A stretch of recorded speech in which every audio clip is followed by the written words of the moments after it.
শবে কদরের রাতের নামাজের কি নিয়ম? কয় রাকাত পড়বেন? প্রথম রাকাতে কোন সূরা পড়বেন, কতবার পড়বেন? দ্বিতীয় রাকাতে কোন সূরা পড়বেন, কত রাকাত পড়বেন? জানা আছে তো আপনাদের? জানা নাই? আসসালামু আলাইকুম ওয়া রাহমাতুল্লাহ। প্রিয় ভাই ও বোনেরা, 30 সেকেন্ড সময় আপনাদের কাছ থেকে বিনয়ের সাথে চেয়ে নিছি। প্রিয় ভাই ও বোনেরা, আমি হুজুরের সবথেকে জনপ্রিয় আলোচনাগুলো কালেক্ট করে আপনাদের কাছে প্রচার করে থাকি। প্লিজ যারা হুজুরকে আল্লাহর জন্য মোহাব্বত করেন, ভালোবাসেন, অবশ্যই লাইক, কমেন্ট, সাবস্ক্রাইব করে একজনও জানেন না। ইন্না লিল্লাহি ওয়া ইন্না ইলাইহি রাজিউন। হাজার হাজার মানুষের বিশাল সমাবেশ, আপনারা একজনও শবে কদর নামাজের নিয়ম জানেন না? এটা তো খুব খারাপ কথা ভাই, নিয়ম তো জানতে হবে। আচ্ছা আমি বলে দিচ্ছি, শবে কদরের নামাজের নিয়ম হলো অন্য যে কোনো নামাজ যেভাবে পড়েন শবে কদরের নামাজও একইভাবে পড়বেন। এই হলো শবে কদরের নামাজের নিয়ম। এমন কোনো কথা নাই যে শবে কদরের নামাজে প্রথম রাকাতে সূরা ফাতিহার পর অমুক সূরা এতবার পড়তে হবে, দ্বিতীয় রাকাতে ততবার পড়তে হবে, এরকম কোনো কথা কোরআন হাদিসে, এগুলা মন গড়া বিভিন্ন সিস্টেম, বিভিন্ন পদ্ধতির কথা, বিভিন্ন আপনার বাজারে নামাজ শিক্ষার বই নামে অনেক বই আছে, সব বই না, কিছু কিছু বই আছে, এসব বইতে শবে কদরের নামাজ এত রাকাত, প্রথম রাকাতের এই নিয়ম, দ্বিতীয় রাকাতের ওই নিয়ম, এরকম বিভিন্ন কথা বলা আছে। এগুলো সব ভিত্তিহীন, মন গড়া, এগুলো কোরআন হাদিসে নাই। কোরআন হাদিসে লাইলাতুল কদরে অন্য রাতের মতো আপনি নামাজ পড়বেন, একটু লম্বা সময় নিয়ে পড়বেন। যে কোনো রাতের নামাজ, তাহাজ্জুদের নামাজ লম্বা সময় নিয়ে পড়তে হয়, দীর্ঘ রাকাত, দীর্ঘ রুকু, দীর্ঘ সিজদা, আস্তে আস্তে তেলাওয়াত, আস্তে আস্তে তাসবিহ এবং সময় নিয়ে পড়বেন। দুই রাকাত করে পড়বেন। যে কোনো সূরা দিয়ে পড়তে পারেন, একবার পড়বেন না দুইবার পড়বেন সূরা ফাতিহার পরে সূরা, এটা আপনার ব্যাপার, কোনো সূরা নির্ধারিত না। আপনি লাইলাতুল কদরের একটা জিনিস নির্ধারিত, সেটা হলো একটা দোয়া হাদিসে বর্ণিত হয়েছে। আম্মা জান আয়েশা রাদিয়াল্লাহু তাআলা আনহাকে নবী করিম সাল্লাল্লাহু আলাইহি সাল্লাম শিক্ষা দিয়েছেন, তুমি যদি লাইলাতুল কদর পাও তাহলে দোয়া করবা। কি দোয়া? আল্লাহুম্মা ইন্নাকা আফুউন তুহিব্বুল আফওয়া ফাআফু আন্নী। আল্লাহ আপনি ক্ষমাশীল, ক্ষমা করতে ভালোবাসেন, অতএব আমাকে ক্ষমা করে দেন। ক্ষমা করতে ভালোবাসেন, অতএব আমাকে ক্ষমা করে দেন। এই দোয়া পড়বেন লাইলাতুল কদরে। এছাড়া আল্লাহর কাছে যে কোনো দোয়া করবেন, দুই রাকাত করে নামাজ যতটুকু পারেন তৌফিকে কুল্লা পড়বেন। কোনো সূরা কেরাত নিয়ম নির্ধারিত নাই। সারা রাত আপনি দোয়া করবেন, ইবাদত করবেন। আর এই শবে কদর পাওয়ার জন্য, শবে কদরের ইবাদতের আশায় রমজানের শেষ রাতে, শেষ 10 রাতের সবগুলোতে, বিশেষ করে বেজড়গুলোতে বেশি বেশি করে করবেন। শুধু 27 তারিখকেই করবেন, অন্যগুলোতে ঘুমাবেন। এটা সুন্নাহ সম্মত লাইলাতুল কদরের তালাশ নয়।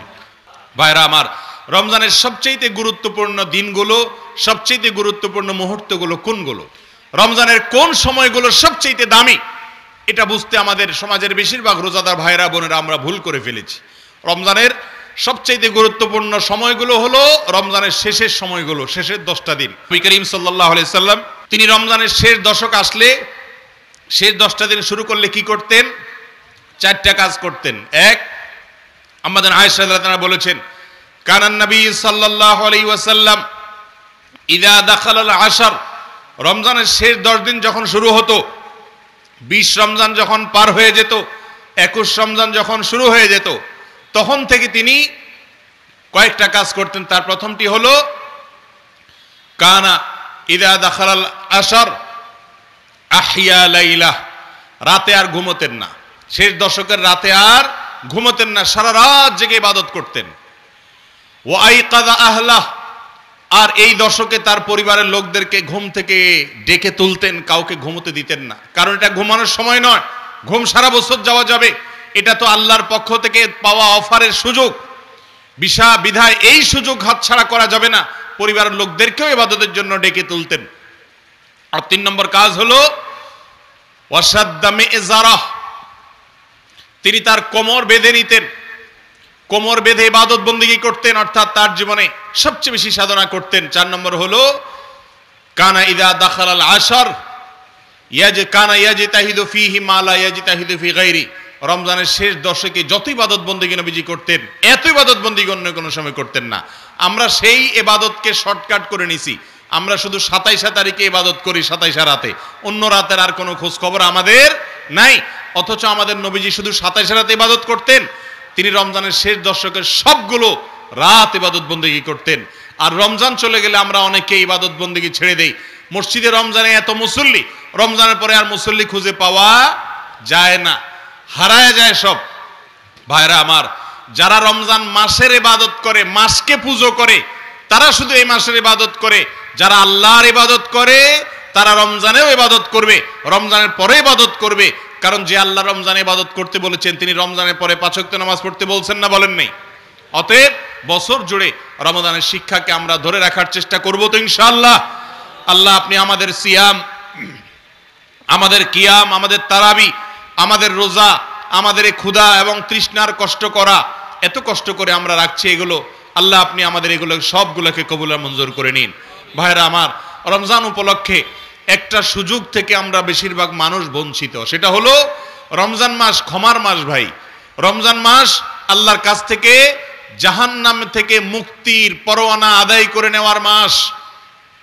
আর এই কাজটা পাওয়ার জন্য আমাদেরকে একটি কাজ করতেই হবে, সেটা হলো এই মাসে আল্লাহর কাছে বেশি বেশি দোয়া করতে হবে। বেশিরভাগ মানুষ আমরা হতভাগা, কপাল পোড়া, যে গোটা মাস চলে যায়, আমরা বেশিরভাগ মানুষ এই মাসে আল্লাহর কাছে চোখের পানি ফেলে একটু দোয়া করার সুযোগ পাই না। ভাইরা আমার, একান্তে নির্জনে একটু আল্লাহর সাথে কথা বলবেন, একটু দোয়া করবেন। আপনি এটা মনে করবেন না যে আমার দোয়া কি আর কবুল হবে, আমি কি আর কোনো হুজুর মানুষ। ভাইরা আমার, আপনি আল্লাহর বান্দা, আল্লাহ তাআলা তার বান্দার ইবাদত কবুল করবেন, বান্দার দোয়া কবুল করবেন। আল্লাহ বলেছেন উদউনি, হে আমার বান্দারা তোমরা আমার কাছে দোয়া করো, যেই দোয়া করবেন আস্তাজিব লাকুম, আল্লাহ ওয়াদা করেছেন আমি তোমাদের দোয়া কবুল করব। অতএব রমজান মাস চলে যাবে আর আপনি দোয়া করবেন না, এটা কোনোদিনই হতে পারে না। বিধায় এই মাস, গোটা মাস জুড়ে বেশি বেশি করে আল্লাহর কাছে দোয়া করব তো ইনশাআল্লাহ। আপনি কাজ করছেন ক্ষেত খামারে, আপনি মনে মনে আল্লাহর সাথে কথা বলেন, আল্লাহ আপনি এই মাসে কত মানুষকে মাফ করে দিবেন। আপনার নবীজির হাদিস থেকে আমরা জানছি যে প্রতি রাতে আপনি রমজানে অসংখ্য মানুষকে, বহু মানুষকে আপনি জাহান্নাম থেকে মুক্ত, জান্নাতি জান্নাতি ডিক্লেয়ার করে দেন, এই ঘোষণা দিয়ে দেন, আল্লাহ আমাকে একটু তাদের মধ্যে শামিল করে নেন। আপনি যদি আমাকে তাদের মধ্যে শামিল করেন, আপনার কোনো ক্ষতি হবে না, লস হবে না, আপনার কোনো অভাব বলতে কিছু নাই। আল্লাহ তো আপনি আমাকে মাফ করে দেন। আমি কত ভুল করেছি, কত অন্যায় করেছি, কত পাপ করেছি, কত অপরাধ করেছি, মালিক আপনি আমাকে মাফ করে দেন। এখনো নাকের ডগা নিঃশ্বাস আছে, এখনো মাপ চাইলে মাফ হবে, মরার পর আর মাপ চাইলে মাফ হবে না, কিয়ামতের দিন মাপ চাইলে মাফ হবে না, কবরে গিয়ে মাপ চাইলে আর মাফ হবে না, মাপের দরজা বন্ধ হয়ে যাবে। আল্লাহ এখনো তো আমার নিঃশ্বাস আছে, এখনো তো আমার প্রাণ আছে, এখনো তো আমি জীবিত আছি, আল্লাহ আপনি আমাকে মাফ করে দেন। আপনি ক্ষেত খামারে কাজ করছেন, মা বোনরা বাসা বাড়িতে কাজ করছেন, রান্না বাড়া করছেন, ইফতার প্রস্তুত করছেন, সাহারি প্রস্তুত করছেন, বাচ্চাদেরকে গোসল করাচ্ছেন, নিজে অন্য কোনো কাজ করছেন। এই কাজের ফাঁকে ফাঁকে আল্লাহর সাথে একটু কথা বলেন, মনে মনে বলেন, মুখে মুখে বলেন। ভাইরা আমার, কায় মনোবাক্যে একান্তে আল্লাহর ইবাদতের পথে আজকের যুগে সবচেয়ে বড় বাধা হলো আমাদের হাতে থাকা স্মার্টফোনগুলো, দামি মোবাইলগুলো। এগুলো হলো সবচেয়ে বড় শত্রু আমাদের। এগুলো একান্তে একটু আল্লাহর সাথে কথা বলতে দেয় না আমাদেরকে।